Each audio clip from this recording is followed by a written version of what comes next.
और ये इमरान खान जिंदा है या मर गया या कोई फर्क नहीं पड़ता, क्या कैसे देखते हैं इसको? जी सर, इमरान खान एक्चुअली अभी हमारे लिए तो इररिलेवेंट है जब से उनका आउस्टर हुआ 2022 के वर्ष में। क्या वो जिंदा है, क्या वो मृत अवस्था में है, वो तो हम जानते नहीं है। अभी कुछ अफवाहें चल रही है, रूमर्स चल रहे हैं। अफगान मीडिया से रूमर्स आए हैं, पाकिस्तान मीडिया से भी उसके बाद रूमर्स आए हैं कि शायद उनका देहांत हो गया, शायद उनका मर्डर कर दिया पाकिस्तानी डिक्टेटरशिप ने, पाकिस्तानी रेजिम ने। तो क्या सिचुएशन है वो तो हम जानते नहीं है। लेकिन इस न्यूज़, इस अफ़वाह और इस न्यूज़ के कारण बहुत तनाव हो गया पाकिस्तान के अंदर अभी। और उनके जो सपोर्टर्स हैं, उनके तहरीक-ए-इंसाफ जो भी पार्टी है उनकी, उनके जो सपोर्टर्स हैं वो अभी काफ़ी टेंस है। तो पाकिस्तान में लॉ एंड ऑर्डर सिचुएशन हो सकता है। लेकिन as far as I can tell you, मुझे कोई ऐसा क्लियर पता नहीं है कि वो ज़िंदा है या मर गए हैं। पहले भी ऐसा हो चुका हुआ है इन द पास्ट के अफ़वाहें आई है कि उनके साथ ये हो गया, वो हो गया, उनकी उनकी डेथ हो गई। लेकिन we don't know what the situation is. Possible मर गए होंगे, मार दिया होगा उनको, पॉसिबल है, लेकिन पता नहीं। हाँ, तो मार दिया होगा तो that is better for India ना, क्योंकि वो झगड़ा आपस में ज्यादा हो जाएगा फिर। हमारे लिए तो अच्छा ही है, पाकिस्तान में जितना भी डिस्टेबलाइजेशन हो। देखिए, इमरान खान कोई हमारे मित्र नहीं थे। ही हाँ, वाज़ एन बिल्कुल एनिमी सही ऑफ बात। इंडिया। यस बिल्कुल यस, भी हमारे मित्र नहीं थे। जी, स्वॉर्न एनिमी। बिल्कुल। उनका तो जो sworn enemy of India. Election slogan ही यही था कि भारत का जो यार है गद्दार है, गद्दार है। जी, बिल्कुल, बिल्कुल। तो वो हमारे दुश्मन ही थे। और अगर उनका देहांत हो गया है तो okay, it doesn't really affect us. अगर ऐसा हुआ है और पाकिस्तान में डिस्टेबलाइजेशन होता है because of this situation, then maybe we should look into perhaps इसका कैसे हम फ़ायदा उठाएँ, क्योंकि the longer Pakistan exists for us, it is a problem. तो डेफिनिटली अगर ऐसा हुआ है तो we should look to take advantage of that. Yes. और वैसे भी अफगानिस्तान वालों ने तो इनकी ऐसी तैसी कर ही रखी है। पश्तून ने कर रखी है, टीटीपी ने कर रखी है, आपके बलोच ग्रुप्स ने, बीआरएस ने कर रखी है। तो अब तो राजनाथ सिंह जी हमारे डिफेंस मिनिस्टर ही कह रहे हैं कि भाई सिंध तो हम कभी भी ले सकते हैं, बॉर्डर्स कैन चेंज। हाँ। Not only that, the western army commander is also saying कि भाई जब तक हम इनकी टेरिटरी ऑक्यूपाई नहीं करेंगे तो ये मानेंगे ही नहीं कि हम हारे हैं। जी, बिल्कुल, ये बात सच है कि देखिए, अगर युद्ध होता है, लेट्स से इंडिया पाकिस्तान में कॉन्फ्लिक्ट होता है, जैसे हमारा ऑपरेशन सिंदूर में हुआ, 3-4 दिन का कॉन्फ्लिक्ट हुआ। उसमें हमारे पास क्लियर वीडियो एविडेंस है कि we have destroyed their air bases और बहुत सारा उनको नुकसान पहुंचाया है। लेकिन as long as territory doesn't change, you haven't really won. देखिए, युद्ध का एक ऑब्जेक्टिव होना चाहिए, clear political objective, clear military objective. और military objective typically is change of territory. We should gain territory. तो नेक्स्ट टाइम जब भी युद्ध होता है, इट इट मेक सेंस कि हमें टेरिटरी लेनी चाहिए। तभी जाकर दुनिया चुप रहेगी कि भाई ये हुआ वो हुआ वट हुआ।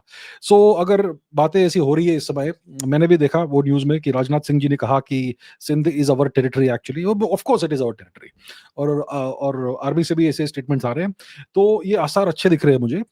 सो अभी सिचुएशन क्या है कि पाकिस्तान को यूएस और दूसरे कंट्रीज, तुर्की, सऊदी अरेबिया, ये सब सपोर्ट कर रहे हैं। वो जानते हैं कि पाकिस्तानी मिलिट्री एस्टेब्लिशमेंट में, पाकिस्तानी डिफेंस ऑफेंस में काफ़ी डेफिशिएंसीज है। और उन डेफिशिएंसीज को वो फिल करना चाहते हैं एट द अर्लीस्ट, ताकि जब दूसरी बार इंडिया और पाकिस्तान के बीच कॉन्फ्लिक्ट हो, युद्ध हो, तो Pakistan will do much better.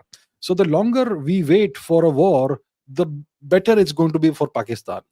तो इसलिए मैं कहता हूँ कि जल्दी से जल्दी ऑपरेशन सिंदूर 2 अगर हो तो हमारे लिए अच्छा है। और इस बार territory should change hands.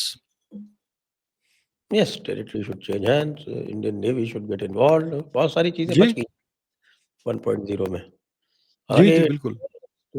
Very surprising कि जो सबसे बड़ा काम, according to me, the biggest thing that happened, biggest achievement of Operation Sindoor was suspension of Indus waters Treaty. जी। उसके तो पाकिस्तान कुछ बोल ही नहीं रहा।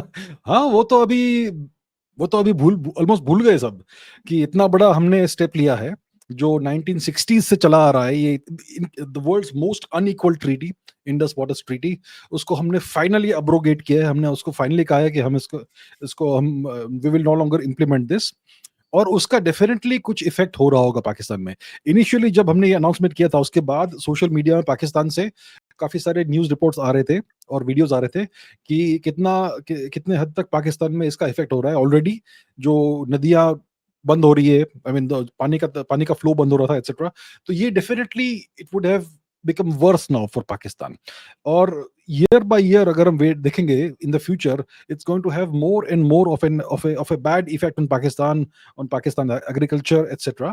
लेकिन अभी इसके बारे में पाकिस्तान बहुत चुप है, अभी कुछ न्यूज़ नहीं आ रहा है, हमारा मीडिया भी शायद इसको भूल गया है, which is okay.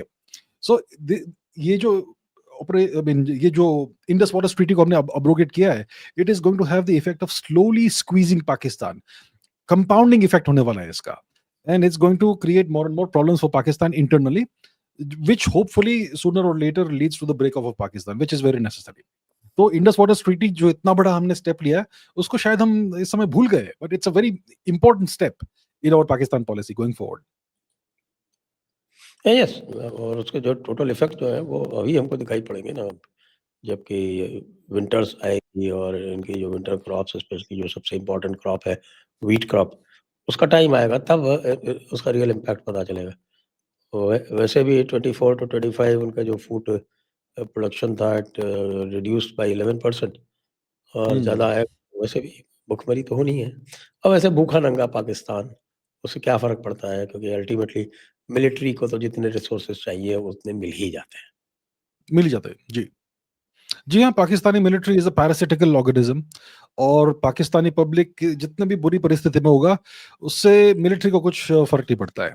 They will keep on accessing all the resources, उनको जो भी चाहिए सब कुछ मिलेगा। और अभी उनके साथ ट्रम्प जी है, श्री ट्रम्प, और उनका जो बिजनेस एम्पायर है वो भी पाकिस्तान में काफी बहुत बिग बिग स्केल में इन्वेस्ट कर रहा है।